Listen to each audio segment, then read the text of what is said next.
The actions that your character is able to perform in a game are an expression of who that character is. This symbiotic relationship between the in-game protagonist and you, the player, is why so many silent protagonists are now iconic game characters. Yes, a silent protagonist's thoughts are yours to imagine, but by knowing how to operate a hovercraft and how to hold a gun, we can assert a lot about what kind of character Gordon Freeman is. Samus works alone. She ventures to uncharted planets and paternally protects a Metroid. We know that she is a brave person. Playing Beyond Eyes is baffling, because the only thing it seems to want to communicate about its protagonist is that she is a young blind girl who can't do anything but slowly move through the world. So this is the message that comes across. Being blind is disabling, which it is.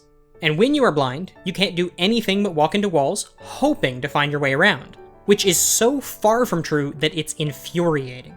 The game's premise is simple. You've grown attached to a cat who frequented your house, and go to investigate what happened to it when the visits stop. Of course, with a little parental supervision, this premise wouldn't fly, but Beyond Eyes never goes on to address this particular issue. So off our hero wanders using primarily her sense of touch to maneuver her way through the small town. If you put this premise, or any notion that Beyond Eyes has something to say, aside, it's actually quite lovely. The color palette is beautiful and bright, and watching the world slowly paint itself into existence as you approach it has a very meditative quality. If anything, the biggest problem with Beyond Eyes is that it tries to be something other than a visual art project. By including rudimentary puzzles like bring object A to object B, it creates enough of an objective that the game becomes frustrating because of how slowly and clumsily you move through its spaces.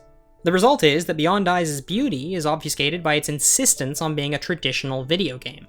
With more one-off moments or opportunities to engage with your surroundings, Beyond Eyes could have channeled the ideas of something like Ho-Hokum or The Path.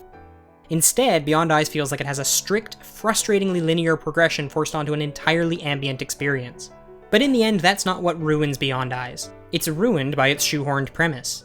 Games are branching out in incredible ways. Suddenly, we have storytellers using this medium to tell unique stories in it. But coming up with an idea, a profound, marketable, serious premise, is the easy part.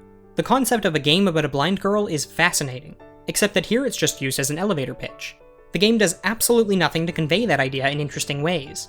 It simply states, this is the subject we are attempting to tackle, and then drops it. And frankly, I find it hard not to be insulted by the end result. Here's a game about a prominent disability, except that rather than discussing the implications of living with it, overcoming it, or learning despite it, we're offered a game whose most emphatic commentary seems to be a shrug. Huh, bet it's hard being blind. Thank you all so much for sticking around. If you like our content, please consider giving us a donation. That's what keeps us afloat. And if you can't afford that, that's no trouble, but if you wouldn't mind, I'd appreciate it if you could share this critique with somebody else. Here are some more pieces you might enjoy, including a critique of Volume, Gears of War, and Super Mario Maker. And don't forget, keep talking about games, they're the best. Not Beyond Eyes, though. That one's no good.